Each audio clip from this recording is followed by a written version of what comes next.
ప్రభువు ఘనమైన నామమునకు మహిమ కలుగునుగాక. మన ప్రభువును రక్షకుడునునైన యేసుక్రీస్తుల వారి యొక్క ప్రశస్తమైన నామమునకి మహిమ ఘనత ప్రభావములు యుగ యుగములకు కలుగునుగాక. సర్వాధికారి అయిన దేవుడు ఆయన గొప్ప కనికరమును బట్టి మరొక శ్రేష్టమైన శుభదినములో దేవుని మాటలు మనము ధ్యానము చేయుటకు దేవుడిచ్చిన ఈ గొప్ప సదవకాశమును బట్టి మరొక శ్రేష్టమైన శుభదినమును బట్టి దేవాది దేవునికి మనము ఎంతగానో కృతజ్ఞతాస్తుతులు చెల్లించవలసిన వారుగా ఉన్నాం. అదే సమయములో దేవుని వాక్యము కొరకై దేవుని పాదముల చెంత కూడి ఉన్న దేవుని ప్రియబిడ్డలైన మీ అందరికీ కూడా ప్రభువైన యేసుక్రీస్తు పేరట వందనములు తెలియచేయచ్చు ఉన్నాను. దేవుని వాక్యమును ప్రేమిస్తూ దేవుని ఆలోచనలో ముందుకు వెళ్తున్న మిమ్మలను, మీ కుటుంబములను నా ప్రభువైన యేసుక్రీస్తు నిండారులుగా దీవించునుగాక. ప్రభునందు ప్రియమైన వారలారా, ఈ దినకాలమున మనం ధ్యానం చేయబోతున్న అంశ భాగము ఏమిటి అనగా, సంఘములో విశ్వాసి అనుసరించవలసిన మర్యాదలు. సంఘములో విశ్వాసి అనుసరించవలసిన మర్యాదలు. మర్యాద అనగానే అపార్థం చేసుకోమాకండి, గౌరవప్రదమైన జీవితము అని అర్థం. గౌరవప్రదమైన జీవితం అంటే ఏంటి? నువ్వు మర్యాద లేకుండా ఉన్నావు అని అంటే ఏంటి? గౌరవాన్ని కోల్పోయేటట్లుగా ప్రవర్తిస్తున్నావు అని అర్థం. కాబట్టి మర్యాదలు, సంఘములో దేవుని ఆరాధించే బిడ్డలు ఎలాంటి గౌరవప్రదమైన జీవితాన్ని జీవించాలో లేఖన భాగంలో నుంచి కొన్ని విషయాలు మనం ధ్యానం చేద్దాం. రండి, రోమీలకు రాసిన పత్రిక 12వ అధ్యాయము. అపోస్తులుడైన పౌలు రోమీలకు రాసిన పత్రిక 12వ అధ్యాయము 2వ వచనాన్ని ఒకసారి మనం చదువుకుందామా? 12వ అధ్యాయము 2వ వచనాన్ని చదువుతున్నాం. మీరు ఈ లోక మర్యాదను అనుసరింపక ఉత్తమమును అనుకూలమును సంపూర్ణమునై ఉన్న దేవుని చిత్తమేదో పరీక్షించి తెలుసుకొనున్నట్లు మీ మనస్సు మారి నూతన మగుట వలన రూపాంతరము పొందుడి. మీరు 2వ వచనం మొదటి లైన్లోనే చూశారు, ఈ లోక మర్యాదను అనుసరింపక అని.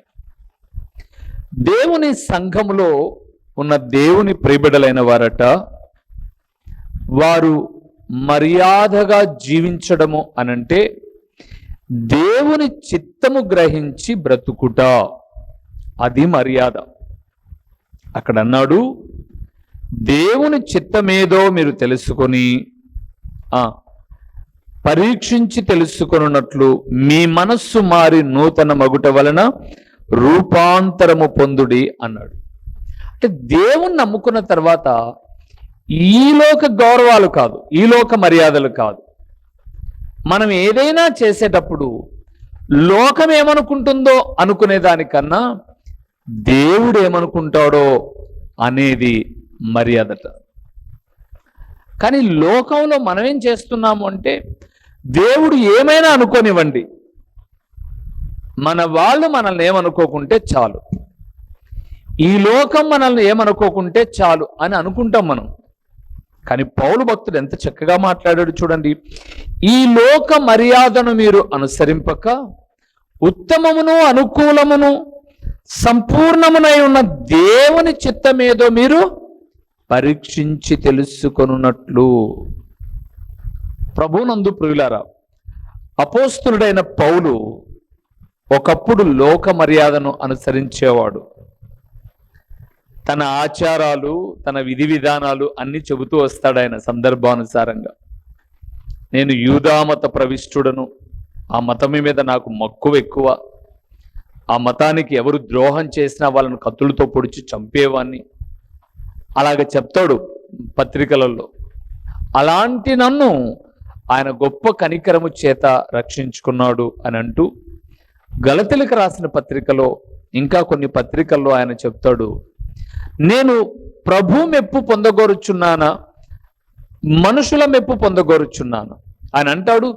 ఒకవేళ మనుషుల మెప్పును నేను కోరుకుంటే నేను క్రీస్తు దాసుడనే కాదు అంటాడు. ఎంత గొప్ప మాట అది, చూస్తారా? ఒకసారి చూడండి, ఆ మాటను మీకు చూపిస్తాను.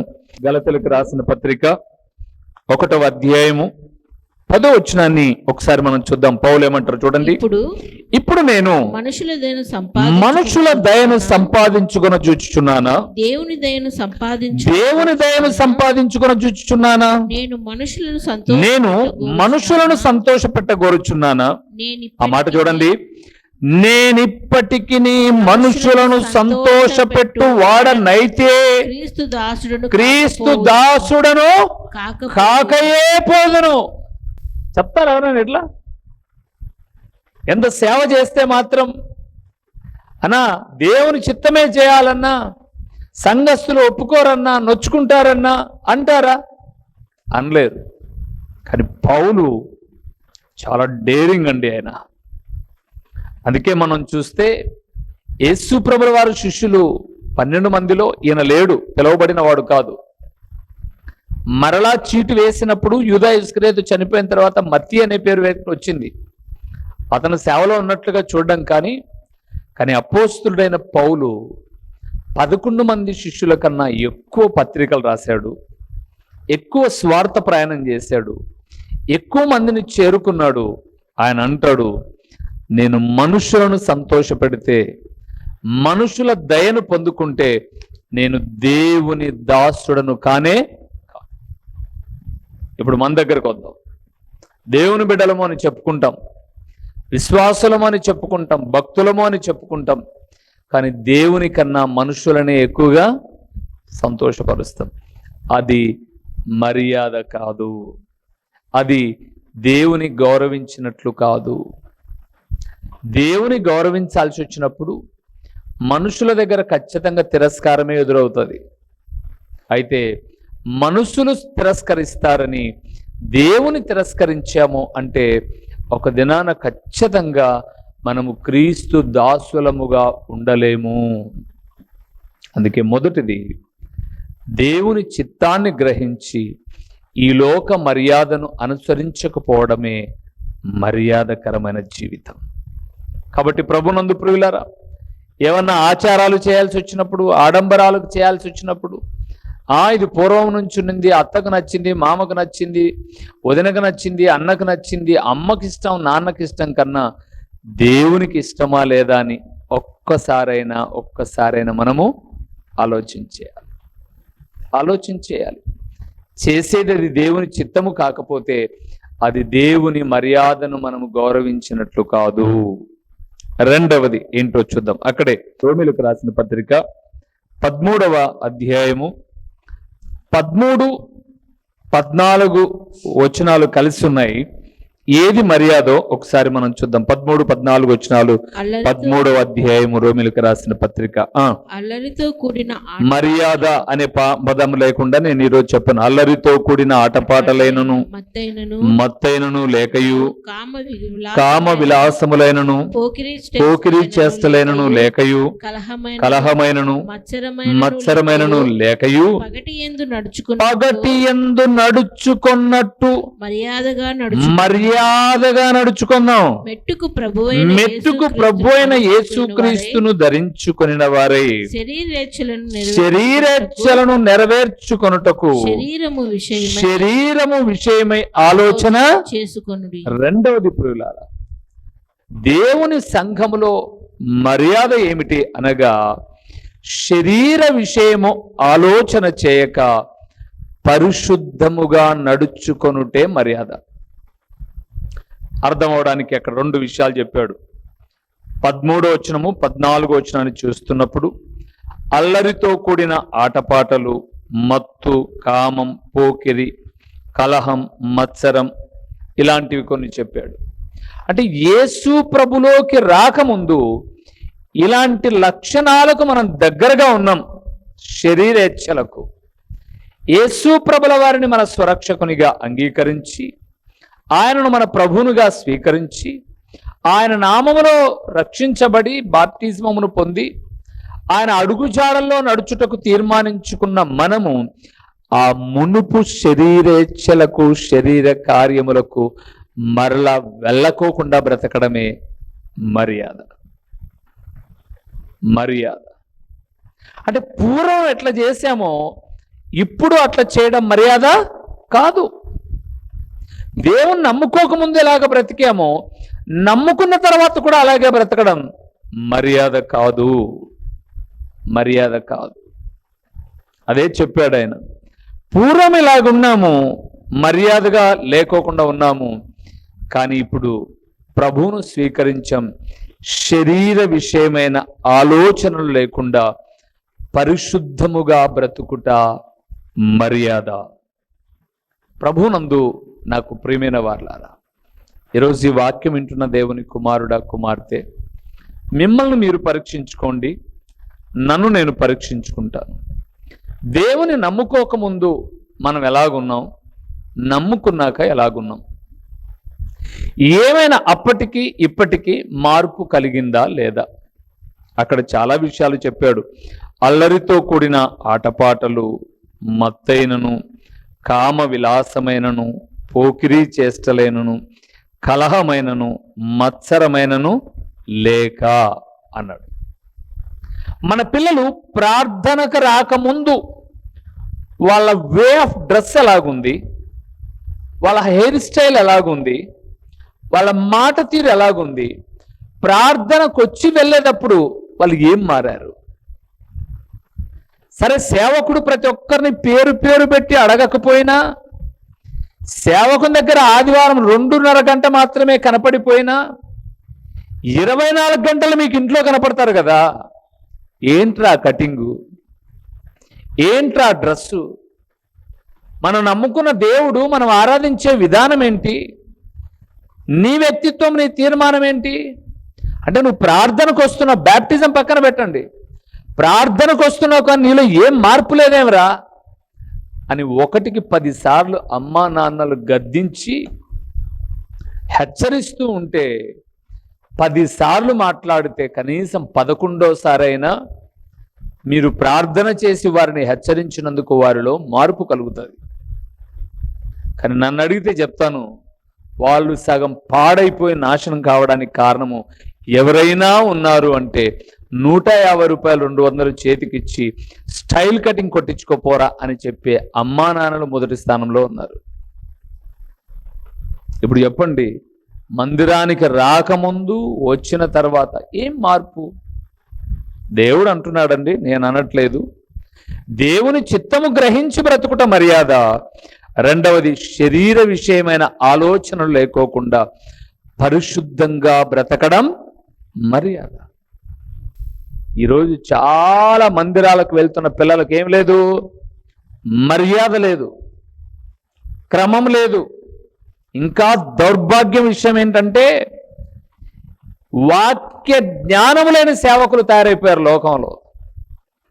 ఒక గొప్ప దైవజనుడు అండి, మంచి సేవకుడు, ఆయన కడుపున పుట్టిన ఒక పాస్టర్ గారు గుండు కొట్టించుకున్నాడు ఈ మధ్యకాలంలో. ఎందుకురా గుండు కొట్టించుకున్న పనికి మాలవాడా అని అడిగితే వాడు చెప్తున్నాడు, యోబు గారు శ్రమ పడినప్పుడు యోబు గారు కంటే ఒళ్ళంతా గుల్లలు ఉన్నాయి, నీకేమైంది దరిద్రం, పోనీ గుండు కొట్టించుకున్నావు, మరి ఈడనికి పెట్టుకున్నావు గడ్డం అంటే గుండు దిగినంత బ్లేడ్ ఎక్కడో దిగలేదా? ఏమి నేర్పిస్తున్నారు సమాజానికి? ఏమి నేర్పిస్తున్నారు సమాజానికి చెప్పండి మీరు? అలాంటి వాళ్ళ దగ్గర చిందులేసి ఇష్టానుసారంగా బ్రతకడం తప్ప, వీడు గుండు కొట్టించుకుంటే వాని దగ్గర కీబోర్డు వాయించేవాడు మొత్తం కళ్ళకు అడ్డపడేసి ఎండికలు ఇటు కిందికి దిగేసుకొని వాయిస్తుంటాడు. వాని కళ్ళు ఆడున్నాయో వెతుక్కోవాలి అని చెప్పేసానంటే ఎంత కష్టంగా, ఎంత కష్టం. శరీర ఇచ్చలు ఏమి మానలా. అందుకే ఈ సోషల్ మీడియా వచ్చిన తర్వాత మనకు తెలుస్తున్నాయి చూడండి. వాళ్ళ హెయిర్ స్టైల్. అసలు బైబిల్ ఏం చెప్తుంది? పురుషుడు తల వెంట్రుకలు పెంచుకొనుట అవమానం అనుంది. కొరింథీయులకు రాసిన మొదటి పత్రిక 14:11 అవమానం అనుంది. స్త్రీ తల గొరిగించుకొనుట అవమానం అనుంది. ఇది ఇట్లా చెప్తే దానికి టోటల్ భిన్నంగా ఉండి కీబోర్డులు వాయిస్తూ గిటార్లు వాయిస్తూ ఉంటే శరీర ఇచ్చలతో ఉన్నారా? ప్రభువును అడుగుజాడలో నడిచేటప్పుడు ఆత్మానుసారంగా ఉన్నారు? ఒకసారి ఆలోచించండి. దేవుడు అంటున్నాడు, శరీర విషయమైన ఆలోచన చేయకపోవడం మర్యాద. మొదటిది దేవుని చిత్తాన్ని గ్రహించుట మర్యాద, శరీర విషయమైన ఆలోచన చేయకపోవడం మర్యాద. మూడవది ఏంటో చూద్దామా?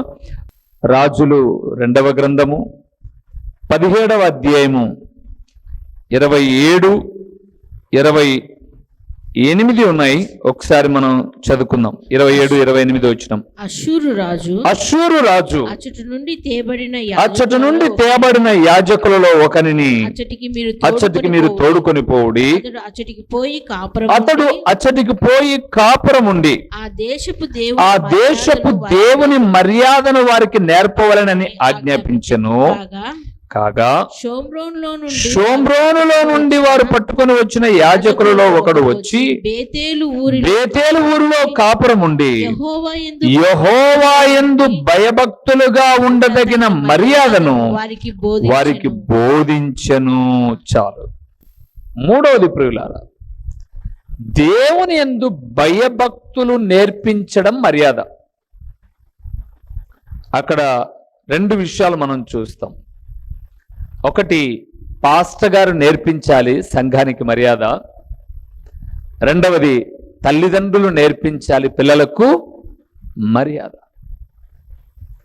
స్వతహాగా పిల్లలకు ఎవరితో ఎలాగ మాట్లాడాలో తెలియదు. మనము నేర్పించాలి. అది తల్లిదండ్రులుగా మన బాధ్యత. అక్కడ అదే చెప్పాడు 27లో. అచ్చటికి తేబడిన యాజకులలో ఒకరిని అతనికి మీరు తోడుకొని పోవుడి. అతడు అచ్చటికి పోయి కాపురముండి ఆ దేశపు దేవుని మర్యాదను వారికి నేర్పాల. మన దేవుని యొక్క మర్యాద ఏ దేశం? భారతదేశం కాదు, పరలోక పౌరసత్వం. మర్యాదను మనం నేర్పించాలి. మన పిల్లలకు మనం నేర్పించాలి. ప్రార్థన చేసి 1కి 2 సార్లుగా వాళ్ళు లోకములో, వాళ్ళు స్కూల్కి వెళ్ళినప్పుడు అంతర ప్రార్థనా పరులు రారు స్కూలుకు, అన్ని తెగల వారు వస్తారు. మన పిల్లలు వాళ్ళని చూసి మన పిల్లలు అట్రాక్ట్ అవుతారు, మేము అలాగ ఉండాలి అని. అప్పుడు మనం చెప్పాలి మన పిల్లలకు, మనం కూడా అలాగ ఉండవచ్చు, అలాంటి డ్రెస్ వేసుకోవచ్చు, అలాంటి మేకప్లు చేయొచ్చు, కానీ మనం సింప్లిసిటీగా ఉందాం. మన దేవుడు మెచ్చే రీతిగా మనం ఉందాం. పైన పూసుకున్న పూత ఏదైనా చెమట పడితే కారిపోయేదే, కానీ simplicity is the best city. నువ్వు ఒంటెద్దు పోకడలతో ఎవరినో చూసి నేర్చుకో మాకు, అది మనకొద్దమ్మా. మన దేవుని బిడలముగా మనం ఎక్కడున్నా మన వ్యక్తిత్వాన్ని కనపరుచుకునే రీతిగా అందరితో కలిసి ఉన్నాం, మాట్లాడదాం. నువ్వేంటి సింపుల్గా బాగుంటావు నువ్వు అని అంటే చాలు, నా దేవుని బట్టి అని చెప్పడం మనం నేర్పించుకోవాలి మన పిల్లలకు. మనమే 5 గోర్లకు బెడ్రూమ్ ఒక కలరు, హాల్ ఒక కలరు, కిచెన్ ఒక కలరు, చెప్పండి, సిట్అవుట్ ఒక కలర్ వేసుకున్నట్టు 5 గోర్లకు 5 ఒకటి, ఒకదానికి వంకాయ, ఒకదానికి టెంకాయ, ఒకదానికి ఇంకో కాయలు, నా 5 గార్లకు 5 గోర్లు పూసినామంటే కన్నా అమ్మ 5 గోర్లకు కాదు, ఈడ పైన మొత్తం అంతా పూసుకొని పోతుంది. ఏం నేర్పుతాం మన పిల్లలకు? తల్లి అట, అంటే మీరు కాదు, ఒక తల్లి అట గట్టున వేస్తుందంట. ఆవు గట్టున వేస్తూ ఉంటే దాని దూడ ఎడబై వేస్తుందంట, నడిచేలోకి మేము వేస్తుంది. మా అమ్మ వారనుంది, నేను లోపలికి వెళ్ళాను అంతే అని. అందుకే మనము మర్యాద నేర్పాలి. మన పిల్లలకు తొందరగా మెడల జబ్బులు వస్తాయి. ఎందుకు చెప్పండి? పిల్లలకు చాలా వరకు మెడల్ జబ్బులు వస్తాయి. మగ పిల్లలకు ఎందుకు? వాడు కావాల్సి కానీ జుట్టు పెట్టుకుంటేది 5 నిమిషాలకు ఒకసారి ఏదో ఒక రోజు ఆ మెడల్ అట్టే పట్టకపోతాయి. మర్యాదగా కటింగ్ చేయించుకోకుండా కళ్ళ ముందుకు తెచ్చుకుంటేది 5 నిమిషాలు వాడే కిందికనేది, వాడే పైకనేది, వాడే కిందికనేది, వాడే పైకనేది. ఏమి రా తిప్పలు చెప్పరా అమ్మ నాయన? ఏం చెప్పరు. చుట్టూ తాటికే మాత్రం నున్న గడుపుకొని గొడుగు పెట్టుకుంటాడు. వర్షం వచ్చేటప్పుడు మనం పిలుచుకోండి చాలంతే. మీరు గొడుగులు గిడుగులు అట్లాంటి ఏమి పెట్టమాకండి. మన పిల్లలకు ఏం నేర్పాలి? మనం మర్యాద నేర్పాలి. లేదులే అన్నా, పిల్లోడులే అన్నా, తెలుసుకుంటారులే అన్నా అంటే మీరు బాగా చెప్తారు సామెతలు. మొక్కై వంగనిది మానైనా కొంగదంగా చెప్పాల.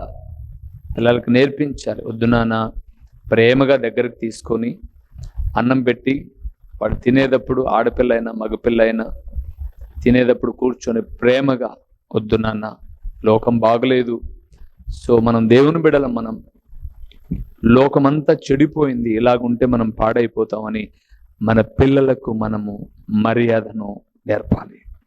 అది కూడా భయభక్తులతో కూడిన మర్యాదను నేర్పాలి. 4వది ఏదో మర్యాద చూద్దామా?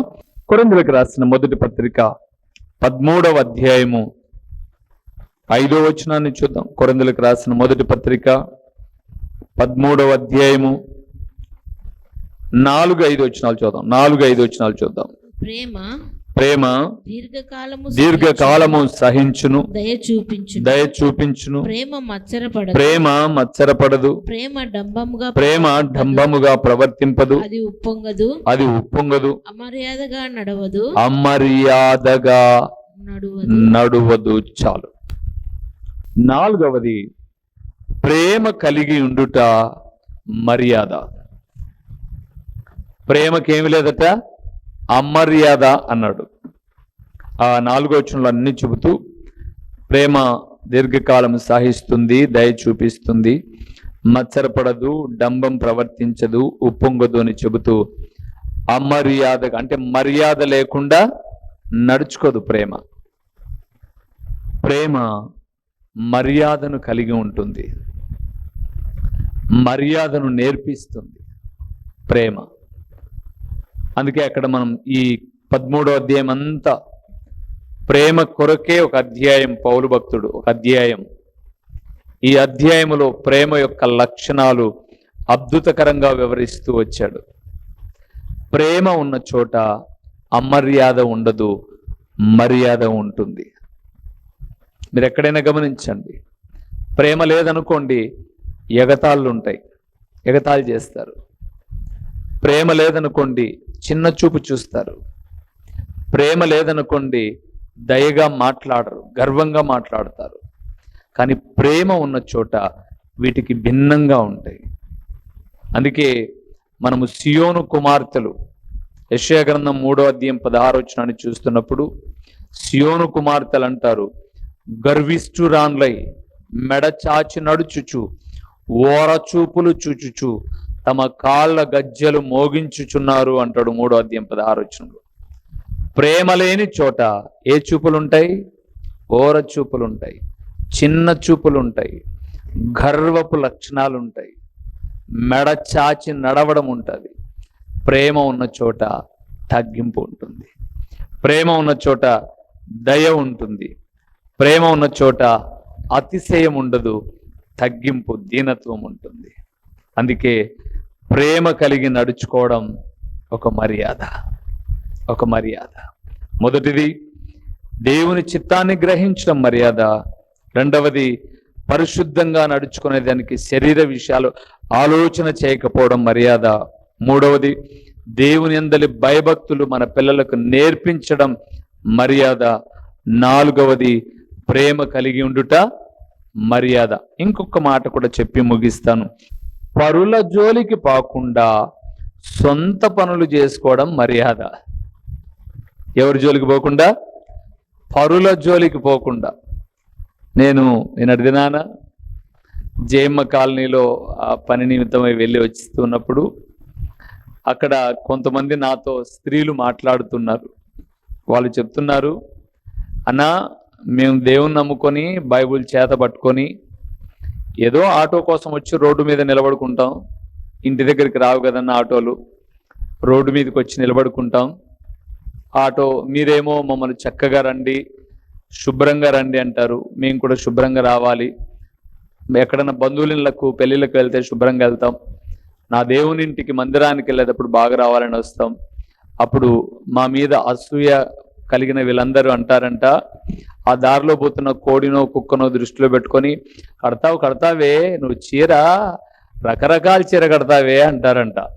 వాళ్ళు చెప్తున్నారు, కోడి ఎక్కడైనా చీర కడతాదన్నా, కుక్క ఎక్కడైనా చీర కడతాదన్నా, మేము ఊరకుంటే ఇండైరెక్ట్గా మమ్మల్ని అనడం ఎంత బాధకరమో చూడన్నా అని మాట్లాడుతుంటే నేను అన్నాను, కొంతమందికి పరుల జోలికి పోవడం, తమ పని ఏదో తమ చేసుకొని తమ ఇంట్లోదో తమ వండుకోకుండా ఎవరి మీదనో ఒకరి మీద ఎప్పుడు ఆడిపోసుకోవడం కొంతమందికి మర్యాద లేని జీవితాలు. నేను అన్నాను, వాళ్ళు కోడి కుక్కనే కదా అనేది, మిమ్మల్ని కాదు కదా అంటే, మమ్మల్ని దృష్టిలో పెట్టుకునే కదా అనేది. అవును, మిమ్మల్ని దృష్టిలో పెట్టుకొని, కానీ మీరు కూడా ఆ టైంలో కొంత చెవిటి వాళ్ళైనట్టు మూగవాళ్ళైనట్టుగా వచ్చేయండి. ఎందుకు పరుల జోలికి వెళ్ళడం మర్యాద కాదు. అక్కడ అదే రాయబడింది, పరుల జోలికి పోక సొంత కార్యములు చూసుకొనుట చేసుకొనుట మర్యాద. ప్రభునందు ప్రియులారా, కొంతమందికి ఎప్పుడు ఎవరినో ఒకరిని గెలుక్కోకపోతే, ఎవరి గురించి మాట్లాడుకోకపోతే ఆ రోజు తినింది గ్యాస్ మాత్రం వేసుకునే వాళ్ళకి అరగదు. మనం అలాగొద్దు. దేవుని సంఘంలో ఉన్నాం, దేవుని చిత్తాన్ని గ్రహించడం, పరిశుద్ధంగా నడుచుకుంటూ శరీర విషయంలో దూరంగా ఉండడం, యెహోవా యందు మనం భయభక్తులు కలిగి ఉండి మన పిల్లలకు నేర్పడం, ప్రేమ కలిగి నడుచుకొనుట, పరుల జోలికి పోక సొంత కార్యాలను చూసుకుంటూ మన భక్తి జీవితాన్ని మనం కొనసాగించుకొనుట, ఇది దేవుని దృష్టిలో మర్యాద. ఈ మర్యాదను అనుసరిద్దాం, అవలంబిద్దాం, ఆశీర్వదించబడదాం. తలలు వంచి ప్రార్థన చేసుకుందాం. దేవా, ఇటు స్థితిలో నేను, నా కుటుంబం, నా బిడ్డలు, నా స్థానిక సంఘం ఉండునట్లు నీ కృపలో జ్ఞాపకం చేసుకున్నాయనా అని ప్రభు సహాయమును కోరదాం. మహిమా స్వరూపివైన మా ప్రియమైన పరలోకపు తండ్రి, మహోన్నతుడైన దేవా, మీ ఘననామమునకు స్తోత్రములు చెల్లిస్తూ ఉన్నాము నాయనా. సంఘములో విశ్వాసి అవలంబించవలసిన మర్యాదలు ఏమిటో మీ లేఖనాల్లో ఎన్నో రాశారు మీరు. నేటి దినాన కొన్నింటిని మేము ధ్యానం చేశాం నాయనా. ఈ వాక్యానికి భిన్నంగా మా ప్రియులైనా వాళ్ళ పిల్లలైనా ఎవరైనా వెళ్తూ ఉన్నట్లయితే వారిని, మమ్మల్ని సరిచేయండి. శ్రేష్టమైన మీ మార్గంలో పయనించడానికి కృపనివ్వండి. నేను నమ్ముకున్న నాటి నుంచి నేటి వరకు మర్యాద లేని పనులు ఏవైనా చేశామేమో, దయతో మమ్మల్ని క్షమించండి, కనికరించండి. రాబోయే కాలమంతా కూడా మీ వాక్యము చెప్పిన మర్యాదను మేము అవలంబిస్తూ మీ అడుగుజాడల్లో పయనించడానికి కృప చూపండి. ఈ వాక్యం వింటున్న బిడ్డలు ఏ ఏ స్థితిలో వారు ఉన్నారో మీకు తెలుసు. అనుకూలతనివ్వండి. మీ సన్నిధిలో చేసిన ప్రతి ప్రార్థనను మీరు వినండి. బలహీనులను బలపరిచి, కృంగిన వారిని లేవనెత్తి, ధైర్యం చెడిన వారిని ధైర్యపరిచి, మమ్మల్ని మీరు ఆకడకు సిద్ధపరిచి, విత్తిన వాక్యాన్ని నీరు కట్టి ఫలింపచేసి మహిమ పొందుమని నిరంతర స్తోత్రార్హుడైన దేవుడవైన మీకు స్తుతులు చెల్లించుకుంటూ యేసు నామములో అడిగి పొంది ఉన్నాము తండ్రి, ఆమేన్. మా చిరునామా దైవజనులు బ్రదర్ ఓ రూబేన్ గారు, క్రీస్తు ప్రార్థనా మందిరం, డోర్ నెంబర్ 1-10-386, నగరిగుట్ట, పులివెందుల, కడప జిల్లా. మీ ప్రార్థనా అవసరాల కొరకై సెల్ నంబర్ 9989067409.